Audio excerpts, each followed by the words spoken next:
This episode of the Better Every Shift podcast is brought to you by Lexipol, the experts in policy, training, wellness support, and grants assistance for first responders and government leaders. To learn more, visit lexipol.com. That's LEXIPOL.com. Now let's get into the show.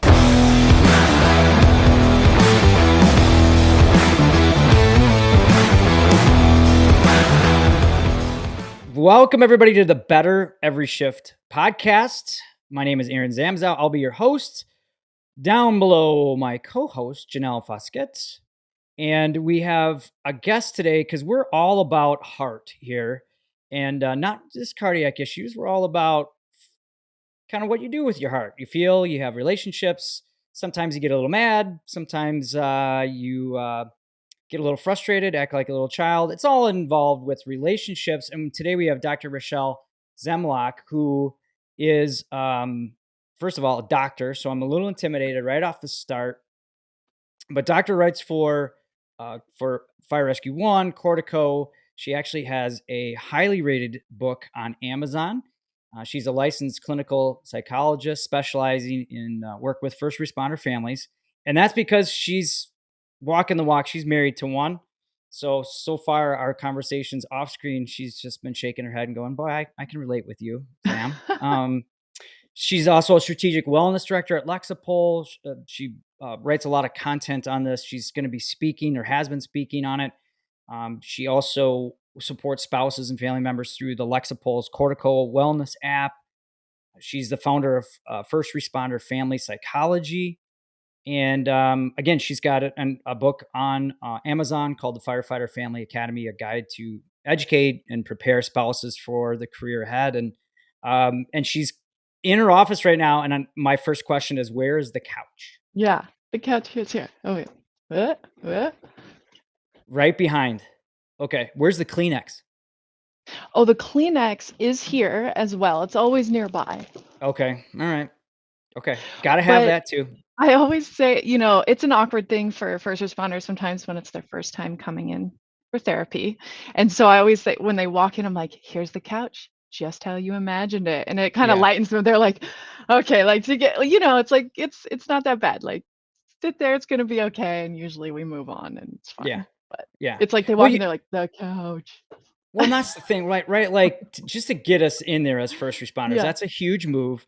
And then Yeah. of course you gotta, and I think, and you even wrote an article about this, like you gotta keep some certain things light, especially Yes. in some of these topics where it can get pretty heavy. But like that was one, I think you just said like the top three things that you need to do in a first responder relationship is one is keep it light, right?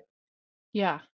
I think humor is so important to our relationship resilience. And we found that actually in research that it helps couples overcome challenges when they're having a hard, challenging argument. Couples who can find humor still, actually, it decreases because then it doesn't escalate, right? It doesn't get out of control. So when we start escalating, we no longer can access humor, right? So those couples who can kind of like joke and poke and go like, oh yeah, okay, maybe I do that, like things don't escalate. So Yeah. humor, all for it. They don't escalate until they do. Isn't that Then how you got to that make kind of another joke. No, I'm just right, kidding. right. Yeah, and we'll dig into that a little bit too, because Yeah. what makes it so tricky? Like, why working with? Well, I know the answer because I am one, but like, you know, maybe I don't know the answer. What makes a firefighter relationship so tricky? The schedule. Okay, yeah, Okay, so yes, I'm married to a fire captain. He's been on, I don't know, I think around 11 years. We're approaching 11 or 12. And so we knew each other prior to him going in. And now here we are, and we've got two young kids. We have a son who just turned 5 and a daughter who just turned 2. Our life is crazy, yeah, as you know, with the shift schedule. I now work full time. We've got 2 little ones. It's just like everything is everywhere. But I think the hardest thing, I'll tell you, the number one topic that I address with first responder couples is the transition home. That's what everyone wants to know about. This is the hardest part. And I say, like, and one thing is like It's reassuring, and that's why I wanna say it here. It's very reassuring for couples to hear that they're not the only ones, because they think they're the only ones out there struggling with this, and I go, "I wanna tell you this is the number one most common thing that couples come in and go, 'We miss each other. This is really hard. Like, a lot of arguments happen here, a lot of tension rub here.'" And I'm like, "This is totally normal," and people just kind of go, "We're not the only ones." Nope, you're not the only ones. So if you're listening and this is you too, this isn't about your relationship specifically. Like, this is about, I see it as you live in two different worlds for the length of your shift. It's like problem solving, emergency, go, go, go, hypervigilance. And then, the spouse is at home dealing with home responsibilities, whatever they've got going on in their day. Things look extremely different. You're not able to check in deeply about what's going on for each of you. So you kind of have no clue where each other are in that for the length of a shift. So for us, it might be 48, 72 hours. And then suddenly, boom, you're thrown to live under the same roof again. And I say, if anyone thinks that that's just going to go smoothly without any forethought, like, no, you're in for a surprise. Of course it's not. Like, you have to figure out where each other are at again, and you got to have a way of making that transition home more smoothly. People want to know how to do it. Yeah. What I'll What? say is, it's different for everybody. I don't have a one size fits all answer, but I do know that you have to see it as this is a potential issue and talk about it ahead of time and keep on talking about it, because something's going to work at one point in your life and then you're going to have a kid or two and it's not going to work anymore. And so you got to Mhm. find a new way of doing it, right? So it's this conversation that I try and encourage couples, like, what works, what do you need? Everyone has different needs depending on who you are and what's just happened, and it's going to look different if you had some sort of critical incident that you responded to that's still on your mind versus it was just like an everyday shift, not a big deal, I've got lots of energy. How many calls did you have last night? What were you the driver? Were you It's like Yeah. it just Sleep, depends. right? Yeah. Yeah. And Do you you know see that. that there's a lot of like competition in a sense in this transition time? So, say the firefighter gets home, oh man, I had such a brutal shift, but then they're talking to their partner, and their partner may Mm. work full time as well, and maybe it's in a corporate setting and they had a terrible day Mhm. or a couple days, whatever that is. And there's almost like a who had it worse? Like, who's going to be the one listening to my problems? Do you see that come up? Yes, I do, and don't do that. That's what I'll Don't say. compete. That's Don't bad. one up each other. Don't do that. Because here's the thing, stress is all relative. It doesn't matter whose was different. And I'll say this to a firefighter, and usually it hits home. Aren't there times when you respond to something that's terribly tragic and anyone else would be like horrified by it, but for you, it actually might be easier than managing the kids at home that day and all their stresses? And they're always like, well, yeah, it's because you get in routine of things, right? Of course, we all adapt. So that's why you cannot measure. Stress is relative, it doesn't matter. The point is, what are your needs? What do you need right now? I'm exhausted. I need sleep. Or, hey, I need to step away. I need time to myself. We have to, it's like, what are your needs? Not like what caused it. Like, we don't, that's relative, right? Mhm. Like, based on the human. So if you can get to like the check-in immediately, like, what are your needs? And sometimes you have needs ongoing, and sometimes it's specific to that day and what happened in the last 48 hours. So I've talked to quite a few firefighters over the years, captains, and one of the things that keeps coming up is, and I personally, I moved, like, I live like 30 minutes away from my stations usually, and Okay. that drive home for me has Mhm. been blessed. Like, I Yeah. look forward so much to it. I've heard that from a lot of first responders. Like, that's the time where I know once I'm in my vehicle, I can play my Mhm. music, I can do whatever I want, and Mhm. I help decompress. And then when I pull into that driveway, I understand. So I've had enough time to leave the fire station antics and calls and all that, and now transition to dad or husband. Is that what you start with for a suggestion if somebody's struggling with that? Absolutely. A thoughtful, what I'd call it, a thoughtful transition home is the first step. I think that's extremely important. A lot of people don't make it thoughtful. They just get home, Do it. and they're just like, Yeah. "Oh, yeah," and they're thrown back in, but they haven't checked in with, like, what's going on for me? How much sleep did I get? Where am I at? Where's my mood? Like, what am I, showing up with? Like, what am I bringing with me? And then what am I checking into? Sometimes it's really hard for first responders. Like, I'll say, firefighters get really good at turning off home life when they get to work. You Hmm. have to do a part of that in order to respond. What is harder for them is to turn home life back on when they get home, and sometimes things get in the way of doing that. Maybe there's something on your mind. Maybe you look at every email that rolls through from the department. And so you're always constantly like one foot in at work. And I understand some roles have to do that, but a lot of them don't in the way that people utilize it. Sometimes they keep radio traffic on, pulse point, whatever. They've got phone on their phone. And then they're like, oh, Yeah. and it's constantly pulling them back in. And then they're wondering why it's hard to transition home. And so what I say is like, to have a plan for yourself, to know yourself best, what keeps you in work mode that you could actually turn off if you really thought about it and thought, oh, that's probably better for me. I've had, you know, people struggle with this and then we really get to it's like, wait, why did you look at that email that upset you for the whole weekend? And they're like, it came through. So they Yeah. opened it, but now it just robbed them of being present with their family because they're so upset with whatever came out from administration or whatever they looked at. Right. And I'm Yeah. like, Which what is usually the cause of that yeah, that and tension. what Yeah. and what are you gonna do about this before Monday? It's like, "Nothing, I Nothing. gotta address it on Monday." Okay, well, there goes Saturday and Sunday, and you still can't do anything about it until Monday. Like, Yeah. what if you just looked at it Monday when you're at work? You could be upset at work. It's like small boundaries that can be more thoughtful is Is how that I what you see mean it. by check in too? I mean, Check you in. said, yeah, check in. So Yeah. are you you're talking about kind of like look in the mirror and see how you're feeling, how are you responding, and what are your triggers, trying to get more in Yeah. touch with that? Yeah. Okay. So when I say check in, that's a good question. It's like, what am I bringing home right now? Sleep deprivation? Do I have energy, positive energy? Do I have negative energy that I'm bringing home based on what just happened? Like, what is going on for me? Because I don't know how to tell my partner or whoever's there home waiting for me what I need right now if I don't know first. Right. They can't guess it. And sometimes we think our partner's just going to be able to guess it. And we're like, we have some sort of argument. And then later, maybe a day later, we look back and go, yeah, I think I was in a really bad mood because of, that call I went on or that thing that happened or that shift, the person I was working with, whatever it was, it's to know that ahead of time. That's like what would be extremely helpful. Hmm.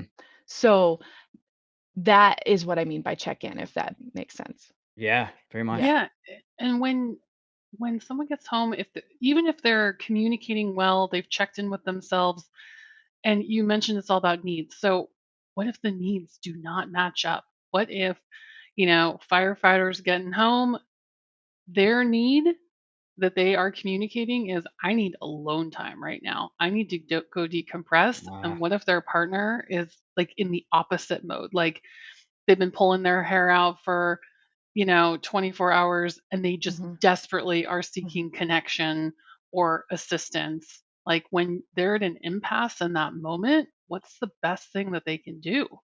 Yeah. This is, I think, pretty common. So what I say is, like, usually your needs are very similar most of the time. It's who you are, right? You're an introvert. I see this a lot. Like firefighters who kind of consider themselves like more introverted. You're at work, you're interacting with people all day, every day. When you get home, how introverts recharge is alone time, right? So it is a really poor matchup when a firefighter is an introvert and their spouse is an extrovert, because oftentimes the spouse is isolated at home and they're like, either kid stuff or their partner's not there, they have nobody to talk, and so they want to recharge with connection. It's no fault of one another, it's just who you are, but in this moment it's a really poor matchup, right? But usually that's your need, right? So it's to have that conversation early and figure out, what is our option? What can we do that would be helpful? And so I've had couples before, realize this, and and it's a compromise. It's a conversation. It's a thoughtful, and they go, okay, they were waiting around, the spouse is waiting around to connect with the firefighter because they haven't seen them in 3 days and they're about to go to work, but they're like, oh, I'll just wait home for a couple more seconds so that I can like give them a kiss and hand them their coffee and whatever. And actually that's a really poor time because that firefighter's coming home exhausted and they can't give them that connection, right? But once we identified that and went, hey, as much as you want to connect with them, you are going to have a better connection if you just go to work. That time is going to thoughtfully be used by the firefighter to recharge, be their best self. And then after a full days of work and you come home, now that firefighter is going to respond with that connection response. And that was going to be the best way that it worked out for that couple. But you can see how that would play out differently if that spouse maybe wasn't a working spouse, right? And so everyone's going to have a different way of doing this, but once you can realize, oh, this is my need when I come home. I need quiet. I need alone time. How do we make that happen? But here's the piece. If your spouse is going to compromise with you around that, you have to also compromise with them on Right. the other end. They're not going to keep doing that if you never then show up for their needs, which is connection, right? They're going to be like, well, then why am I holding off in order to support you? So it's a two-way street, like any relationship. You have to see both people's needs and then you come up with a plan that works for the two of you.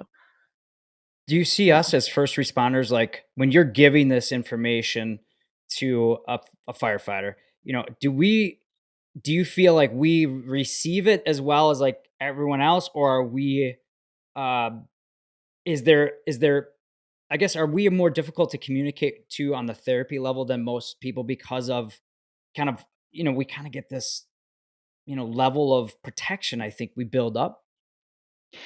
Um, I don't find that. Some therapists may, but so like you said, I'm married to a fire captain, but then both of my brothers and a sister-in-law and mine are all retired law enforcement officers. Oh, So I jeez, like okay. grew up, so I'm like surrounded, so I feel Right, for like I you, it's just like, "Yeah, I know you naturally guys are all messed communicate. up." Yeah, yeah. But what but what I'll say in what's effective in me communicating that I've recognized, one, being straight to the point, like, "Here's what's going on," is helpful because, uh, first responders wanna know, "What's the problem? How do I solve it? Give me the Yeah, tool. What's the skill?"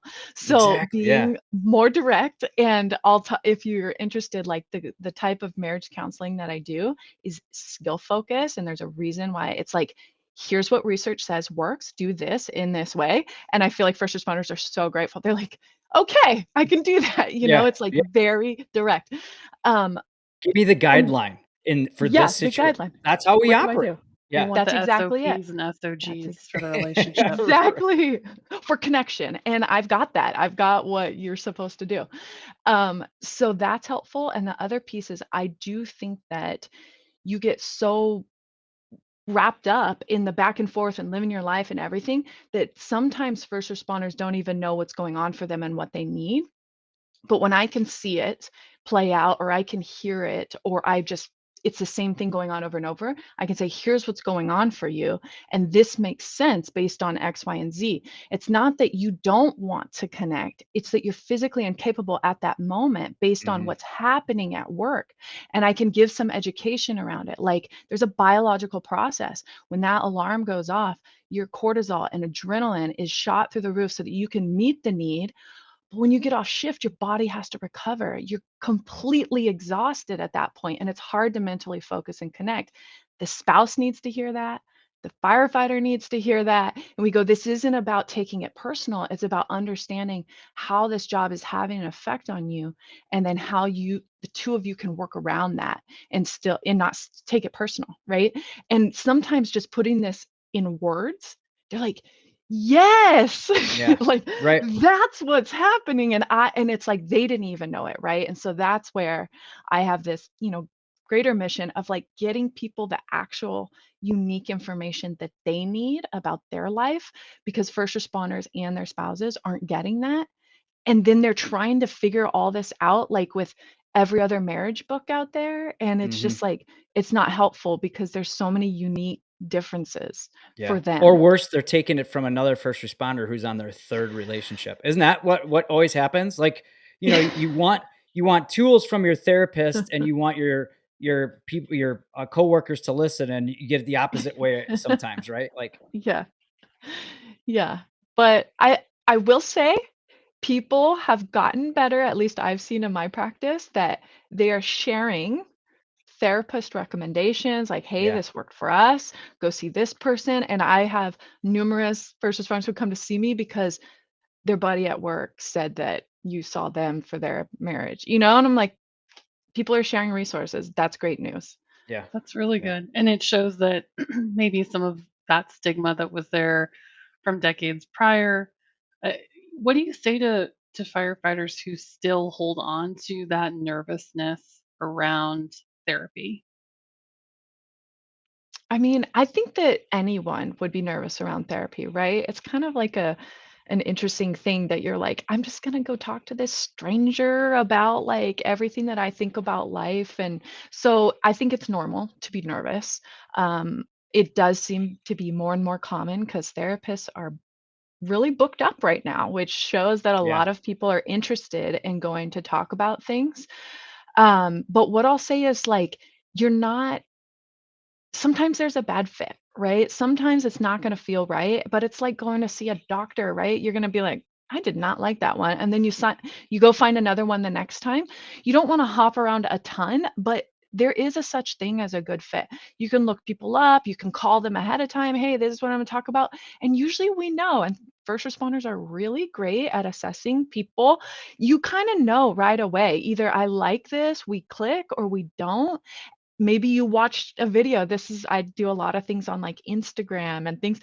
I know first responders will follow me, they'll watch me, and then they'll reach out because they're like, Yeah. "I like what she has to say, I like what" so you get a feeling.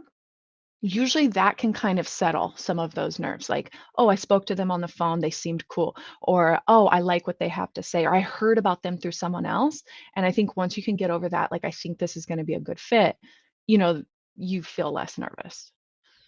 Yeah. Do you think COVID helped with kind of the stigma of mental health? Number one, and number two, like, I honestly, I've done counseling and a couple different counselors, and I wholeheartedly think every first responder at some point, honestly, I think through the academy Yeah. should be. You just got to go see a counselor and just to understand a little bit more about. It's not, it's nothing to be afraid of. It's Yeah. it's really Yeah. about. I think the fear is that we have to answer questions about ourselves, right? Yeah.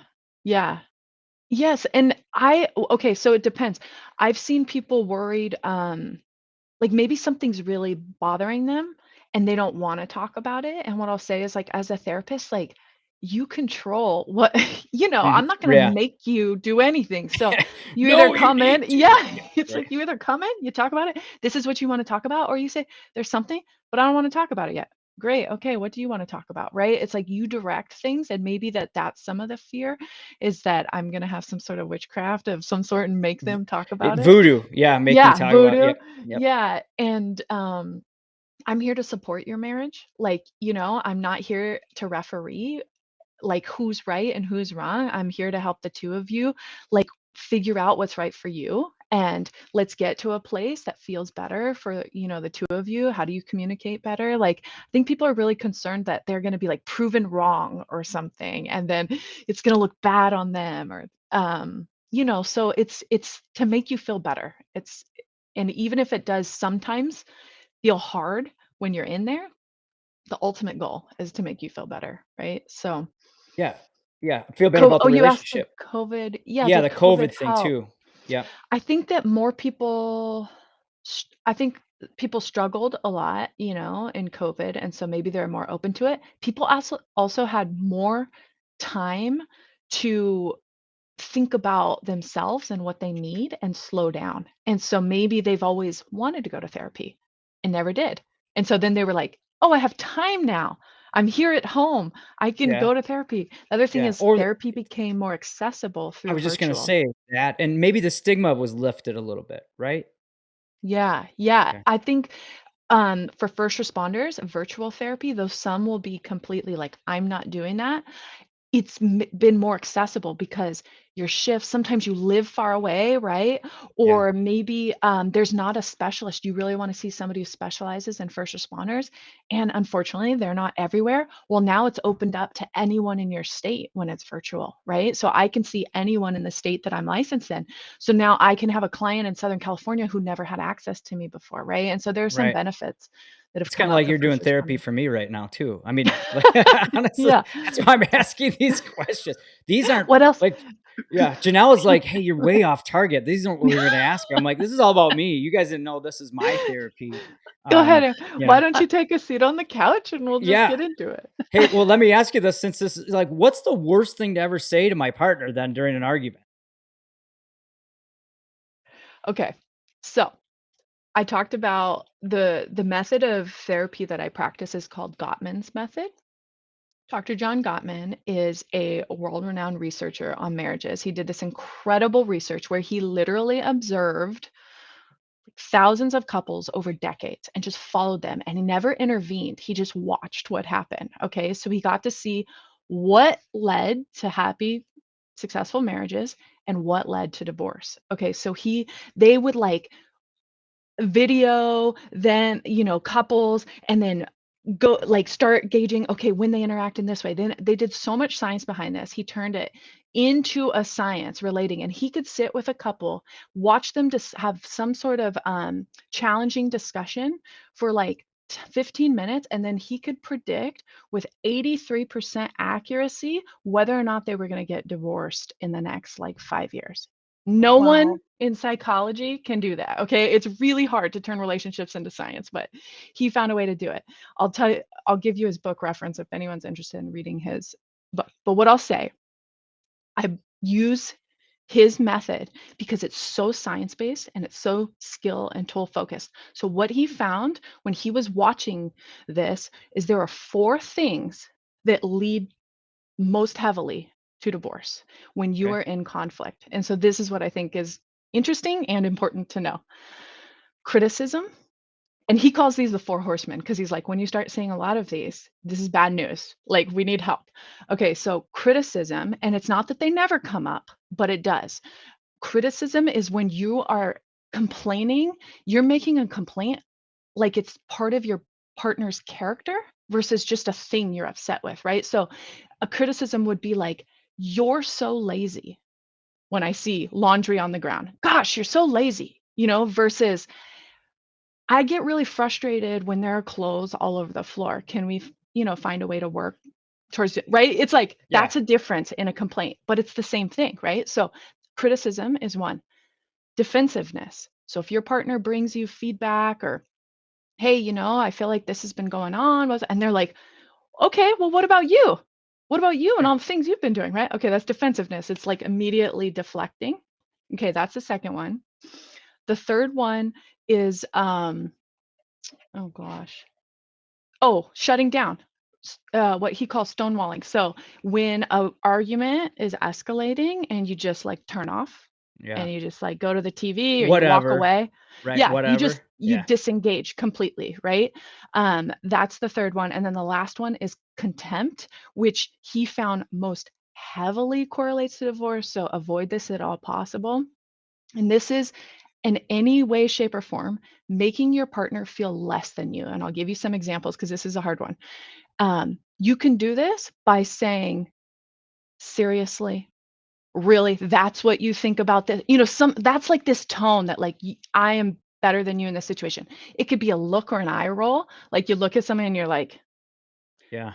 like you just, it's like it's this experience that your partner has where you just are disrespecting them.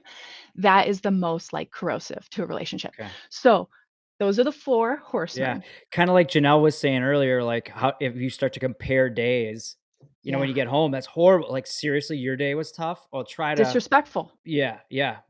Versus Mikey's, going, "I'm so sorry. That sounds yeah, really hard."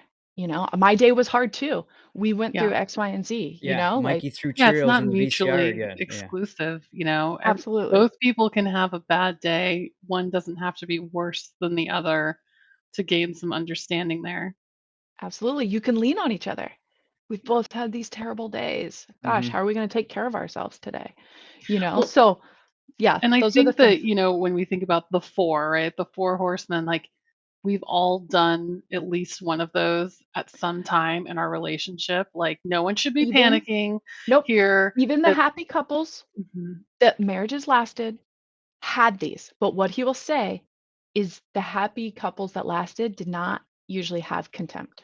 They did not Mhm. disrespect in those ways, but occasionally those other things were thrown in there, but they were less than the couples that didn't make it. Yeah. Or you just don't make it a habit in your life, like of making these how you communicate or how you argue.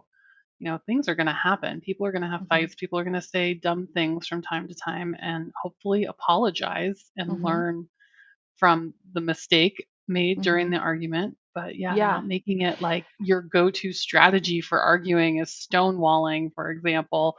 That doesn't help anybody if that's your yeah. tactic. And he's got, I mean, if you're interested in, this is his like number one book that I recommend for marriages. If you're not ready to go to marriage counseling, like this is a good alternative, because The he seven took principles. the What's it? 7 principles of making marriage work. Okay. And it's Dr. John Gottman. And what he did is he took all that research and he narrowed it down to the 7 things that he found. This is what they were doing that we found time and time again that were helping these marriages last. And you can do these now, no matter where you're at in your relationship. You can start working on them. You can start focusing on them. And that's what his, that's what the approach I take is like these skill sets. And that's where I'm like, okay, you're missing some of this. Let's incorporate this into your marriage. Here's how you do it. Practice it. Okay, try it. How's Yeah. that going? And so it's like this nice kind of roadmap, which is what I feel like first responders want sometimes. Well, And does the Cortico app have some of those yeah. tactics So as well in there? we have his book summarized. We feel like this book is so important. We have Okay. his book and research summarized in our app for folks because, Okay. sometimes you just want the answer. Yeah. Yeah. Yeah. But this goes deeper. Like thinking about now, I'm going to get really heavy here. But Go we've for had a it. lot of great guests here on Better Every Shift podcast, and a lot of it talk about leadership, and one of the biggest things is communicating, and um, a lot of like not being so critical. And when you're working with your crews and when you're working with people and you're building teams, like a lot of these things they're congruent with each other, right? Like we're Absolutely. not talking about we're talking about relationships with your significant other, Yes. but taking a step back, you're like, this is going to make me a better leader. Absolutely. Aaron, like think about a relationship is a relationship, no matter how we talk about it. I do, family counseling, right? Like parent coaching. Parenting styles are transitioned into leadership styles. Like Hmm. they are the similar, they are the same. Like when we are relating to people, there are things that work and make people feel respected and connected and want to work harder and please one another. And there are things that make you feel disconnected and misunderstood and unheard and ignored, and you don't want to do any work for them, right? Right. That's Yeah. exactly what parenting is, right? Needing people to work for you and collaborate with you. That's what leadership is. That's what marriage is. Like you're right. I think a relationship is a relationship. Yeah. I wonder if there's, that'd be great to see if data is if we start to incorporate more relationship coaching into the fire service, does job satisfaction go up? Does Mm, leadership go up? Does divorce rates go down? Which I honestly, I kind of believe that they would. And I believe too in the fire service, especially again, like I get to speak to so many cool people like yourselves. By the way, and thank you for the therapy. I'm charge Janelle for this, by the way. Charge Fire Send the Rescue bill One. to me. Don't we say that charge to me, Jeff. please. Yeah. But I mean, this is just so imperative for anyone that's joining the fire service or any first responder just to listen to, because it's not just about, going to a call and then forget about it because that's what you're supposed to do. It's okay for it to affect you, but you also have to take responsibility for how it affects you and understand that, right? And then Yeah. how does that parlay into the life outside of the firehouse, outside of Yeah. being a first responder, right? Like Yeah. that's really what you're talking about. Yeah, and I think that when you say that, it reminds me of like a lot of first responders do not want to bring the job home, right? Because there's terrible things that they see at work and they're like, I try not to bring the job home. As a spouse, I will in every talk that I do, I say, Sorry, it's coming home. There's Yeah. no way you can't bring it home. My whole life revolves around everything that's going on for you at work. That's just how it goes. So what it's really saying to me is when you say, I'm trying not to bring the job home, usually it means you're not talking about it at all. And I think there's a healthy balance in a relationship for first responders. Yes, you don't want to traumatize your family based on all things you see. Absolutely. I agree. To not talk about any of it and how what's going on for you, what's happening, like that becomes odd, right? Because everything that happens there impacts you, and then somehow that's impacting your relationship to us. If I know nothing about it, you say nothing about the job, it's like this whole thing that controls our life that I'm just completely left out of. It Yeah. feels very disconnecting, and that's what creates emotional space. So I think sometimes it's helping couples learn that fine balance where you can talk about the stressful parts. We you discuss boundaries around it. Some spouses want to know more than others, Yeah. some don't Maybe wanna not so know, graphic, Yeah, right? not so Like, I don't graphic, need right? diagrams on some of these calls, but Exactly. Or yeah. like, "This happened." Yeah, the play by play. Like, me and my husband are very clear on what the boundaries are. He can talk about a terrible call, and yet I won't have any of the graphic details, but I know what was going on for him during that Yeah. call of like, "Oh, and Right. this" the stressors that were for him are so different than the stressors that would be for me, right? But I can just sit in his stressors because that's what's important, that I know what was going on for him. So we can have communication about these things. And I also know a little bit about the culture, which I think is important for spouses to understand because sometimes spouses start to get into challenging.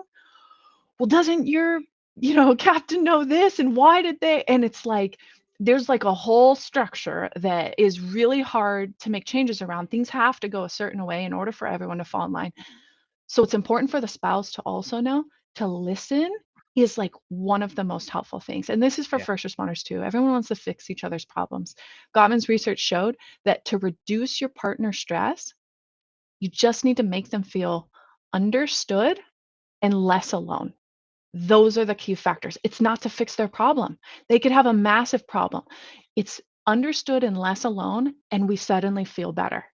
That's it. So you Yeah. don't have to get and go, "Well, why don't you do this? And why didn't you do that?" Let go of that, you know? So Yeah. to know how to talk about your day, I think is an important skill set that we're missing teaching our first responders and their spouses. Yeah. And this is all part of the big picture, right? This is all part about fitness, nutrition. This is that Yes. mental wellness. So, let me ask you about: is this part of what you call emotion, building emotional intelligence? Yeah, this is all part of emotional intelligence for sure. Like because it's how do I relate? How do I connect? How do I do this when my life looks like this? How do I talk about this? What do I say? What don't I say? We're just kind of throwing them out there going, get trained on the job, figure the rest out. Yeah. And, they're coming and going, I don't know how to navigate this in my relationship. This is causing lots of problems. It's like, I know. So that's, kind of been my mission is like, how do we give couples the tool set on like to navigate this? And this is what I'm hoping departments do is they start to talk to the families. My department has never reached out to me to talk to me about the job or the Yeah. challenges or the PTSD or the like. I'm grateful that I have this information, and my hope in writing my book was like, could somebody like give me a little information when I first get into this? Like, hi, welcome. Here's a little bit about what the fire Right. service brings. Here's how to navigate this in your home life.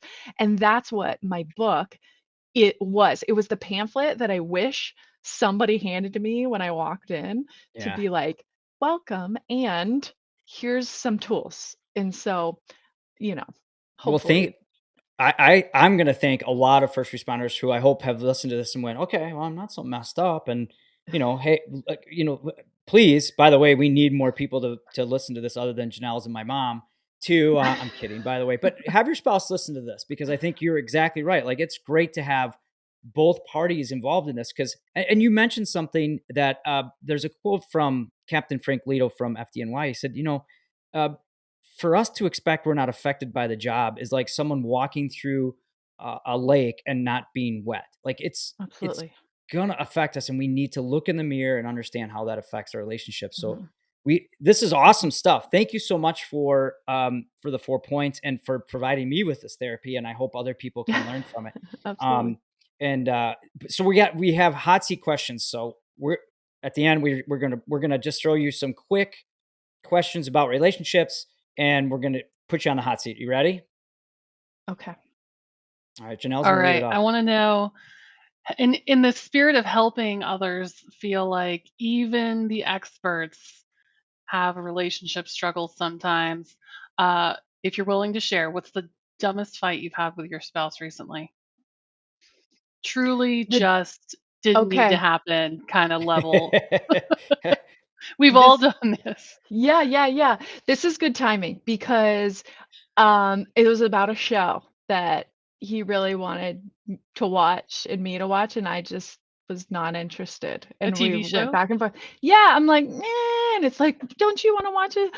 I don't, this isn't my kind of show. And like, and then it was one of those where like, why are we still talking about this? Like, Oh, so it was seriously, like it this is carried about on. Ongoing. a show.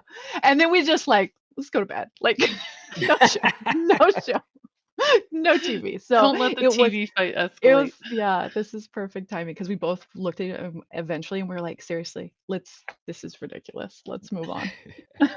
Um, so what's the one thing you wish everyone outside of the fire service knew about firefighters?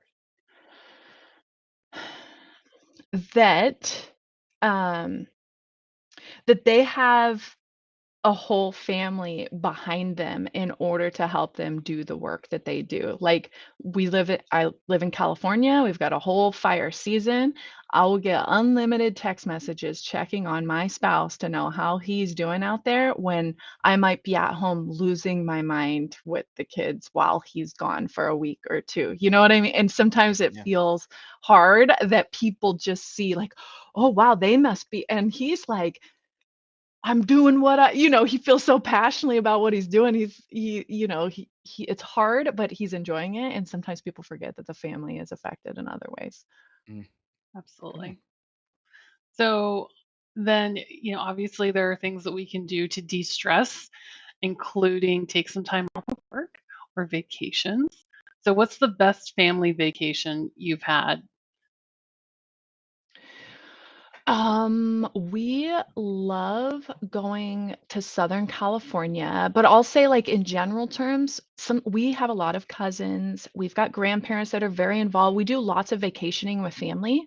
Some of the best ones that we've identified because we have young kids and there's so many needs is when it's just us and we only have to respond to our own needs, and that feels very like caretaking for us. Is just like we don't have to worry about anyone else. If we're not making it out of the house, we're not making it out of the house. If we're like at an Airbnb or a hotel, we're just like and it's harder to find those because families want to get together, but sometimes we have to carve out time and go, we're just gonna Yeah. go, just Yeah. us. No kids, you mean? No kids.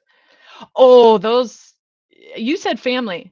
Yes, we Oh, yeah. absolutely get away without the kids. We make that a priority, and a lot of young families do not. And I will say, you must. You must. It's so important to your connection to have some time without the kids. It'll change everything.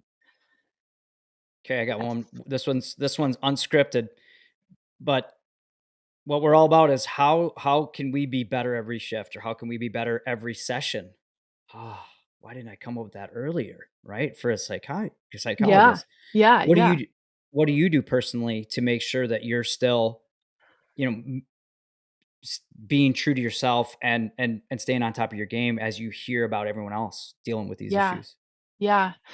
Um, I make sure that I take care of myself, and I think that this is really hard for first responders to do. It's definitely hard for spouses to do. You will put your kids' needs, your partner's needs, your everyone else's needs ahead of yours, and I know that that's a recipe for burnout. And so, we work extremely hard at making sure, one, I know what I need. Do I need a workout? Do I need time alone? Do I just need to get away? Do I need, to go take a nap, whatever it is I need, that I'm aware of it and I ask for it and I make sure it happens. Because I know that if at the end of the day, if I'm not taken care of, I cannot be there. I can't be the best spouse. I can't be the best parent. I can't be the best psychologist. So that is a hard one for people, but I think it's so important. I agree 100%. I think it's really difficult for those who, because we like to give. We're givers. Yes. Why we And you'll get give involved with this a all lot of day times. until Yeah. there's none of you left to give. Yeah. Right. And then unfortunately the spouse gets what's left or the kids Yeah. gets what's left, Yep. right? And that's what Yep. we want to avoid doing. And we can with all the great things that you gave us. Thank you so much. This is Of awesome course. stuff. Again, this was all therapy for me for those listening. Hopefully you got just as much stuff out of us. Janelle, did you have anything else to add? I just wanted to say I love how you talked about caretaking, and I think there's something about therapy that it comes back to this mindset shift where you can think of it in whatever terms you want, but um, I think if you just pause and think about it as self care, Mhm. you know, Mhm. talking to a Mhm. therapist can, if you frame it in the same way of, going to a physical therapist or getting a Mhm. massage or Mhm. something Mhm. that, Doing a workout. working Yeah. out, like it's it can be a Yeah. really powerful part of the Yeah. bigger equation, and just thinking of it as something you're doing for yourself. Like, you That's such a know, great way to put it. I love that, Janelle. I've had firefighters who are like, they feel like they come and like, dump, right? They're like, you're all holding so many thoughts about work and this, and they're like, my spouse doesn't want to hear about this. But they can see this as like a contained space that yeah, they can kind of like go and like just dump it all and then be like, "Whew, I feel lighter." And, yeah, you don't have to worry about me, y'all are caretaking. I know how to take care of myself and not take that on, right? You're allowed to come here and just dump it all and leave. That is what you might wanna see therapy as. Like, I just need to offload this so I can, like, let it go. yeah, yeah, Well, exactly. if someone wants to get a hold of you, what's the best manner? I mean, we have they can email the show, and we'll try to forward on to them at Yeah, bettereveryshift@firerescue1.com. Do you have any other yeah. ways they can reach out? You know what? Something they might be interested in if they liked what I had to say here is first responder family psychology is my private practice Mhm. business, and but through that I've got blogs. You can find me on Instagram. I do videos. I'm like constantly talking to families, first responder families, about how to navigate this life. So there's so much information there for you, for your spouse, and you can access me through all those means. So there's lots of information out there that I've put for just the everyday nuances that we have to live through. I also have my own podcast for spouses if people are interested. That's called Code 3 Families. That's another great way to get information on like how to navigate this life in general, and the chaos that ensues. Yeah, yeah. Well, we can't thank you enough. Thanks so much for your insight. I'm hoping that people have questions. They can again reach out to you by Instagram. Reach us at bettereveryshift@firerescue1.com. We hope that they would rate and review, and please share the show with significant others, family members, friends, and crew members that you think would benefit from this. Because we're all about just trying to get you to learn something, do something, share something to make you and those around you better every shift. So thanks everyone for listening. Thank you.